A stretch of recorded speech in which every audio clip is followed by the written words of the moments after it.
Je vais à présent donner la parole à Madame Florence Péberne, en sa qualité de vice-présidente de la Conférence nationale des présidents de tribunaux de grande instance, pour lui demander comment elle voit ces pistes de réflexion.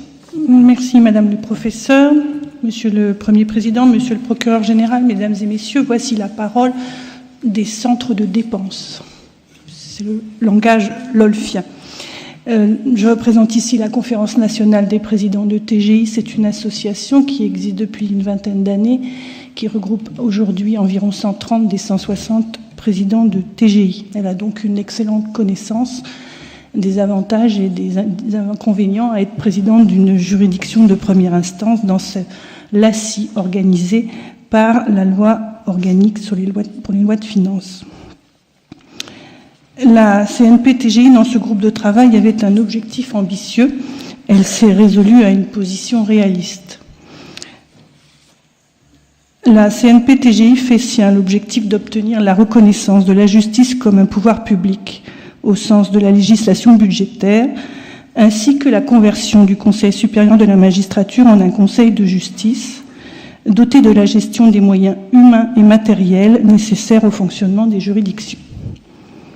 Mais dans une démarche évolutive vers cet objectif réaliste, la conférence des présidents de TGI a proposé au groupe de travail de réclamer une loi de programmation associée à une loi de finances pour couvrir les besoins des services judiciaires en termes de crédits de fonctionnement courant, crédits immobiliers, crédits d'équipement informatique, recrutement de magistrats et création d'équipes autour du magistrat.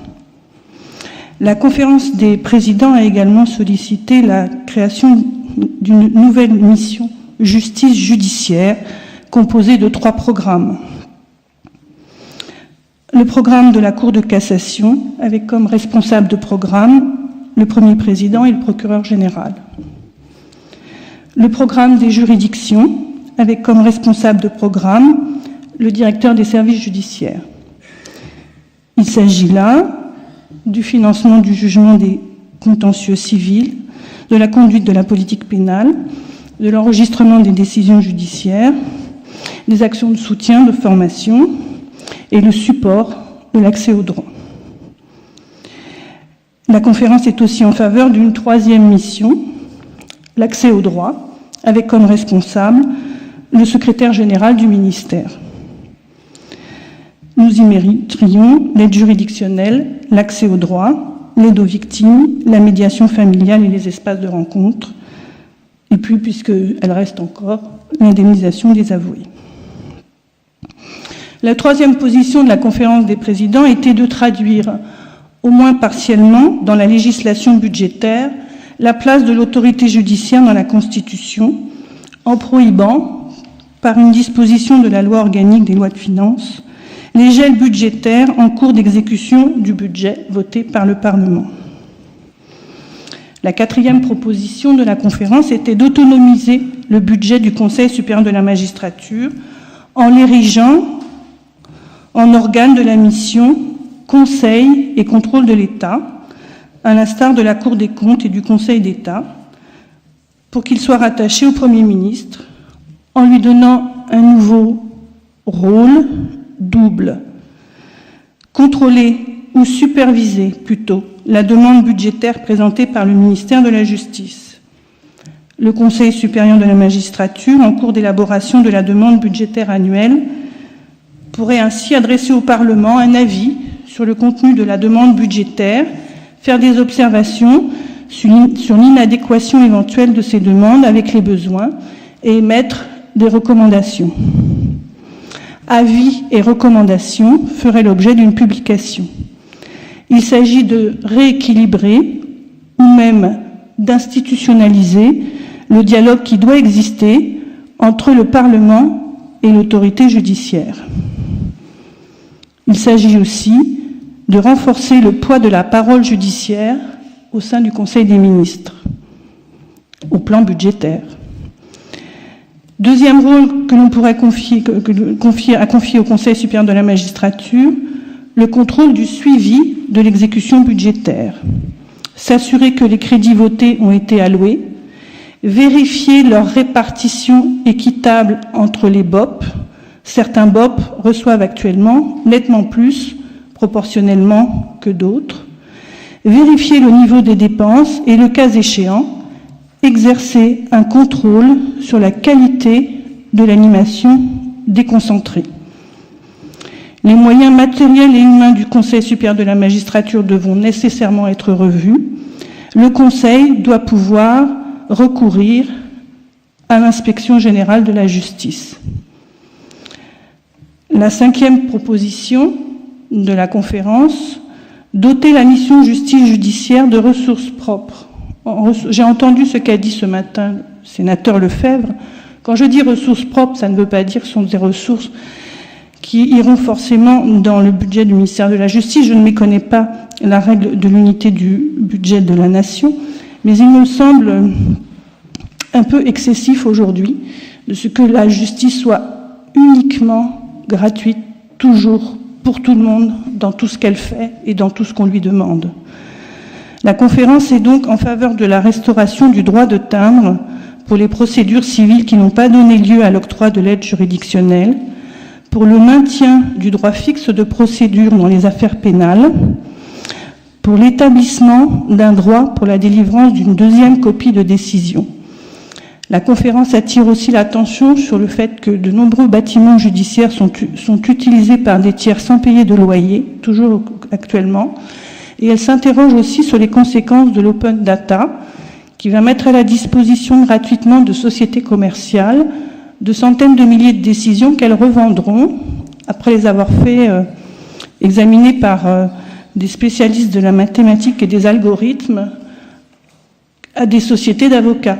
Et que même les sociétés, enfin les juridictions, si elles veulent elles aussi bénéficier de ces avantages, devront payer ces sociétés pour avoir le droit de retrouver dans le maquis de nos décisions une décision de première instance jusqu'à la Cour de cassation, ainsi que toutes les notes qui auront été publiées par les professeurs de droit sur les décisions. Il est assez paradoxal de fournir gratuitement cette information pour ensuite que nous la réglions lorsqu'elle sera examinée, travaillée par les sociétés qui se sont spécialisées dans cette nouvelle technologie.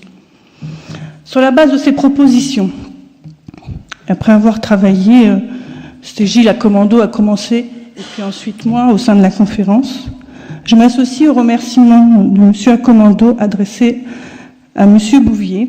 Les travaux ont été particulièrement enrichissants.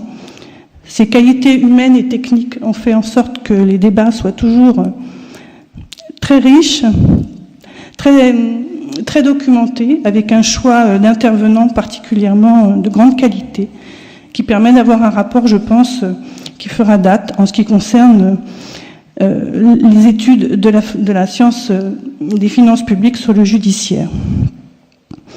La conférence est donc particulièrement favorable aux propositions qui ont trait à la sécurisation des crédits judiciaires par la loi de programmation, par la sécurisation des crédits avec l'interdiction des dispositifs de régulation budgétaire. À cet égard, je voulais rappeler que cette proposition d'aligner la gestion la situation budgétaire des juridictions judiciaires sur celle des juridictions administratives remonte au moins à 2005.